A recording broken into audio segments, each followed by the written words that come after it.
Well, we looked at pretty much all of the options to have a slightly greener take on our energy consumption. We'd already gone with a very high efficiency heat pump, and then we just looked really at the options, and solar heating was the best bang for the buck. Well, we wanted to get the most energy at the lowest cost, and we looked at our energy consumption. We have 4 adults, 4 kids in the family. We use a tremendous amount of hot water. The hot water heater that I think has been here since the beginning of the house, based on some of the stickers we found on it. And it's pre-Energy Star, and it's just not enough for it. We run out of hot water fairly often on high usage dates with 4 kids and 4 adults.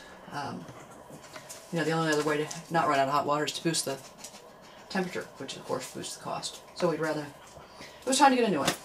It's done a good job. There's not a lot we can do more with electrical heating and with solar panels, because we've already gone and done some of the things that we can do in the house, like better insulation, just decreasing the cost of energy in the air. But we could still get a bigger utility out of the savings with the water. Well, again, 4 adults, 4 kids, probably about 8 to 10 loads of laundry a week, and about 7 showers a day. Maybe a little less if we shower at the gym, but that's a lot.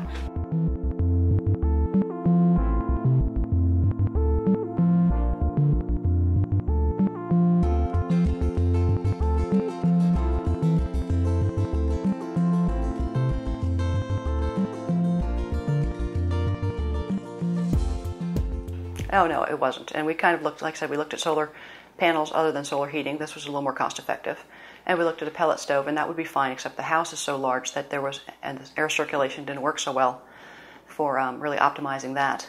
This just made the most sense economically. Well, we always wanted to have an environmental decision. But the fact is, we also have to support our family.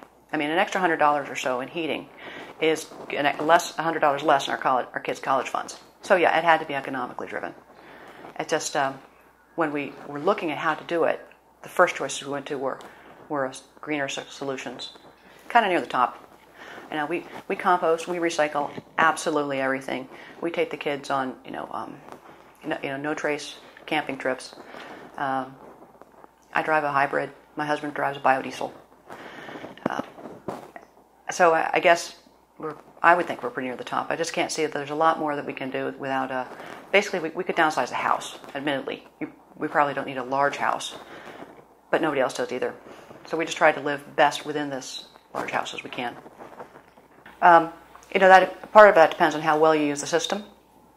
But I think if you use the system optimally, where you keep the water temperature, the use constant, so that you're always using the effects of the solar panels during the day, by using, say, a load of laundry in the morning, dropping the temperature in the tank, getting that heated up during the day while you're gone. Then I can use that, and say, in the washing machine, the dishwasher at night, because we also run the dishwasher twice a day.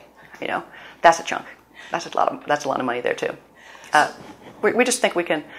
We're going to get a lot of use out of this. Probably at this rate of electricity, 5 to 6 years. We used a couple online calculators, and they were pretty consistent, so they must work all about the same. But if electricity prices go up, then of course we're going to get more return on the investment. $1,500 from the state of Maryland, and 30 to 33% from the federal government. So that's for the total cost of the system. That could be $3,000.